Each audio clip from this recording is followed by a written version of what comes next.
usul yang ke-59.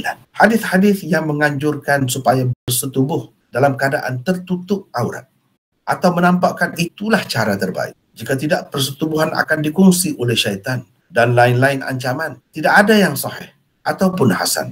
Kalaupun ada, hanyalah hadis-hadis yang dhaif atau maudhu' sahaja. Dan sebenarnya mengikut sekian ramai ulama, tidak ada apa pun, itu suatu keharusan, pilihan kita sahaja. Sama ada mahu bertutup ataupun tidak, terdedah aurat kepada antara suami isteri, itu tidak menjadi masalah, termasuk dalam keharusan.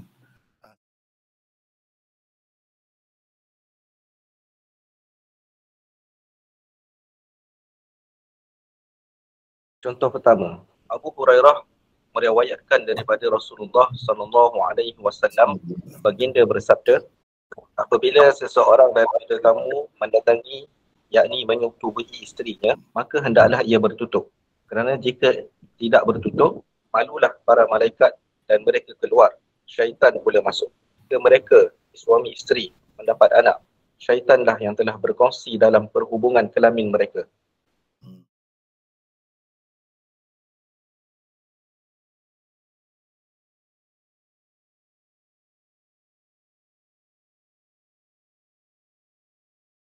Imam Tabarani bagi komentar. Hadis ini, sanad dia ni bersifat tafarrud. Tafarrudat perawi terdapat di dalam sanad ini. Maknanya orang ni, daripada orang ni seorang saja. Kenapa kalau benda ni betul-betul diterima, kenapa seorang saja? Ini isyarat kepada sanad yang bermasalah. Matanya mungkar kerana bercanggah dengan Al-Quran dan hadis-hadis yang sahih. Di dalam Al-Quran, Allah berfirman, bermaksud, dan orang-orang yang menjaga kemaluannya kecuali terhadap isteri-isteri mereka atau hamba sahaya yang mereka miliki, maka sesungguhnya mereka dalam hal ini tiada tercela. Surah Al-Mu'minun ayat 5. Jadi ini bercanggah ni. Jadi jaga faraj mereka, kecuali termasuk suami isteri ataupun hamba sahaya bagi seseorang, itu termasuk dalam yang dikecualikan. Bila kecuali, tak perlu dah ada bertutup apa semua tu. Kalau nak bertutup kerana itu pilihan, keselesaan semata-mata, bukan kerana hukum haram ke atau makruh ke, tak ada semua tu. Dibolehkan. Bahkan Tuhan kata tidak tercela. Maknanya termasuk dalam harus lah. Jadi antara hikmat, kadang-kadang kita kata kenapa dibenarkan begini. Hikmatnya suami isteri dia terlalu rapat. Dia ada ketikanya isteri itu perlu menjaga suami dalam keadaan orang lain tak sesuai. Katakanlah suami itu kena stroke, nak basuh najis dia, nak bersihkan itu kan susah. Jadi itulah hikmat Allah SWT membenarkan semasa persetubuhan itu antara suami isteri. Begitu juga suami boleh membersihkan isteri jika dia mengalami sakit yang tidak boleh bergerak. Ia juga bercanggah dengan hadis sahih di bawah ini. Hadis riwayat Ibnu Majah bermaksud Muawiyah bin Haidah al-Qushairi. Kata beliau, aku bertanya Rasulullah sallallahu alaihi wasallam, aurat kita, daripada siapakah kita perlu menjaganya, yakni menutupnya, dan daripada siapakah pula kita tidak perlu menjaganya? Jawab Nabi sallallahu alaihi wasallam, jagalah auratmu kecuali terhadap isterimu atau hamba sahaya yang dimilikimu. Boleh didedahkan, tidak termasuk dalam hukum haram atau makruh. Arahan menutup aurat semasa melakukan perhubungan kelamin itu untuk menjaga dari pandangan siapa sebenarnya? Kalau untuk menjaga daripada pandangan manusia lain, maka benar. Kerana seseorang diharamkan orang lain melihat auratnya tanpa keadaan darurat. Kalau untuk menjaga daripada pandangan malaikat, maka sia-sia sahaja menutup aurat dengan kain.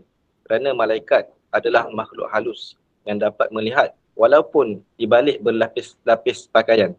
Syaitan juga sama.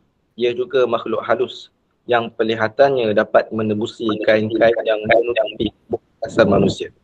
Jadi sia-sia kalau maksudnya tutup itu, sebab dalam hadis itu disebut malaikat lari. Kenapa lari? Kenapa nampak?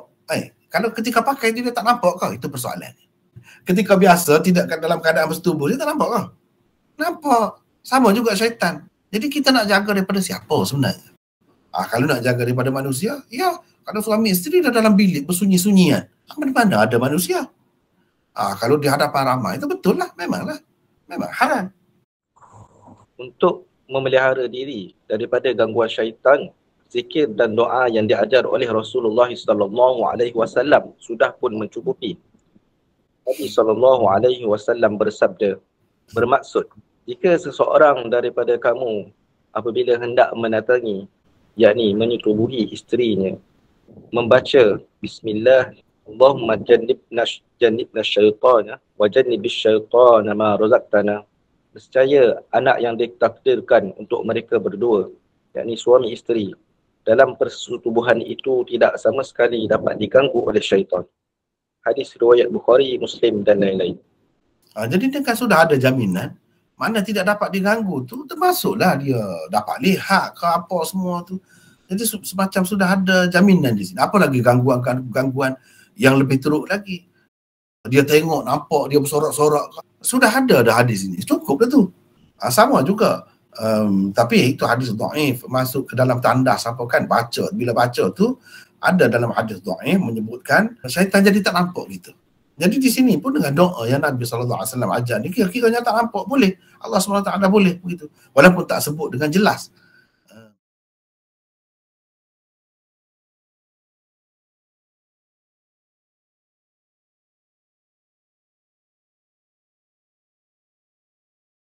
Contoh kedua, daripada Abi Umamah, kata beliau pernah pada suatu hari ketika Rasulullah SAW sedang duduk-duduk dan di samping baginda ada seorang perempuan, tiba-tiba baginda berkata kepadanya, sesungguhnya aku percaya kamu menceritakan yakni kepada orang lain tentang apa-apa yang dilakukan oleh suami-suamimu terhadapmu.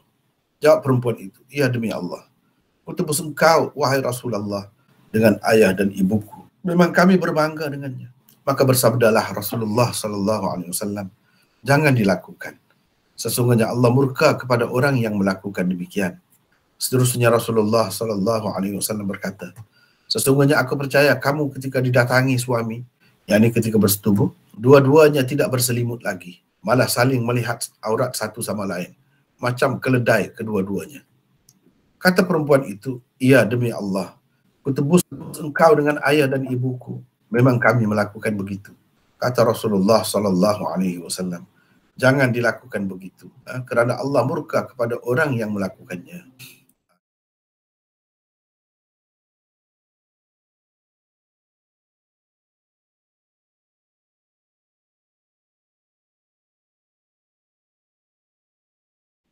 Ia mengandungi 3 orang perawi yang cukup bermasalah.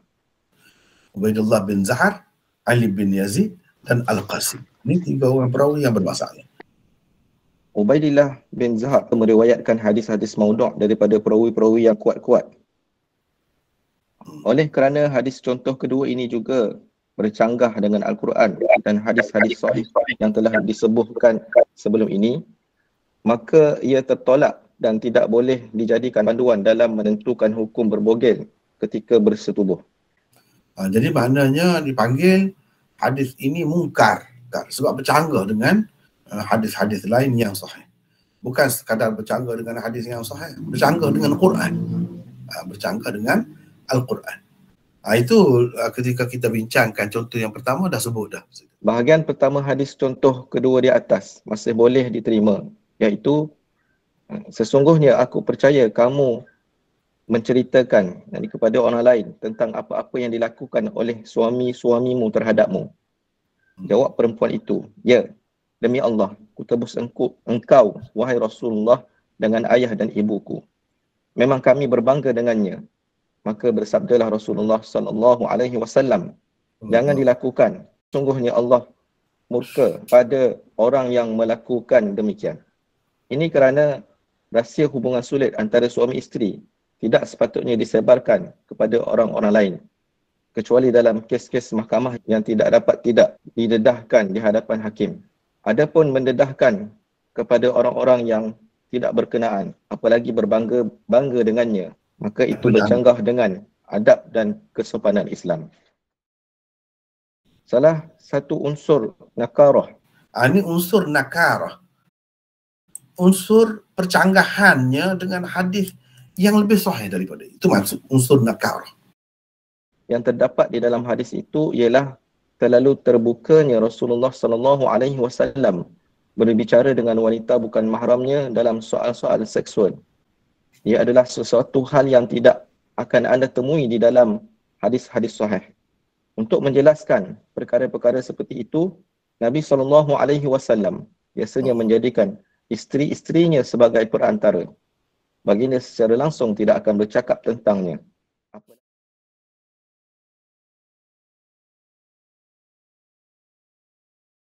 Ketiga, kata Aisyah, tidak pernah sama sekali aku melihat kemaluan Nabi SAW.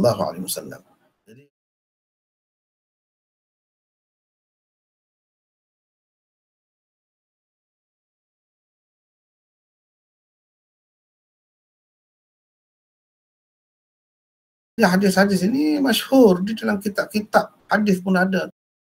Dalam Musnad Ahmad ada. Dalam Sunan Ibnu Majah ada. Dalam Musnad Ibnu Rahawai ada. Musannaf Ibnu Abi Syaibah ada. Dalam Syama'il Muhammadiyah Tirmizi pun ada. Dengan sebab itulah ramai yang terkeliru. Sehingga setengah-setengah ulama tu menyimpulkan hadis-hadis ini kita campur-campur semua jadi kuat sikit, kita boleh ambil hukum daripadanya. Apa hukumnya? Makruh. Tidak menyebutkan dengan jelas siapa nama hamba lelaki atau hamba perempuan bebasan Aisyah itu. Perawi yang tidak disebut namanya itu dianggap majhul. Tidak diketahui siapa sebenarnya dia. Akibatnya hadis itu dihukum dhaif oleh para ulama hadis. Hadis yang dikemukakan sebagai contoh ketiga itulah mungkin yang terbaik dalam bab ini. Ianya sebuah hadis yang sangat-sangat dhaif. Sebab ia dikatakan sangat-sangat dhaif kerana selain sanadnya dhaif, isi kandungannya juga bercanggah dengan Al-Quran dan sekian banyak hadis sahih. Ibnu Hazm di dalam kitabnya Al-Muhalla berkata, halal kepada lelaki melihat kemaluan isterinya atau hamba sahaya perempuan yang halal di setubuhinya. Mereka juga halal melihat kemaluannya. Ia langsung tidak makruh. Ini ialah hadis yang masyhur daripada Aisyah, Ummu Salamah dan Maimunah radhiyallahu anhunna, bahawa mereka mandi junub bersama Rasulullah sallallahu alaihi wasallam dengan menggunakan air dari bekas yang sama. Di dalam hadis yang diriwayatkan oleh Maimunah terdapat keterangan yang lebih, iaitu Nabi sallallahu alaihi wasallam tidak memakai kain basahan. Sebab itulah beliau dapat menceritakan bahawa Nabi sallallahu alaihi wasallam memasukkan tangan ke dalam bekas air lalu menuangkan air ke atas kemaluannya dan membasuhnya dengan tangan kirinya. Dengan adanya hadis ini tidak perlu dihiraukan lagi pendapat sesiapa pun. Orang jahil memanglah pelik. Setelah mereka mengharuskan persetubuhan, mereka melarang pula melihat kemaluan. Cukuplah kepada kita firman Allah dalam surah Al-Mu'minun ayat 5 dan 6, di mana Allah memerintahkan orang mukmin supaya menjaga farajnya, kemaluannya, kecuali terhadap isteri dan hamba sahaya wanitanya, kerana ia tidak tercela. Pengecualian di dalam firman Allah itu umum untuk melihat, menjamah dan juga menggunanya semasa persetubuhan.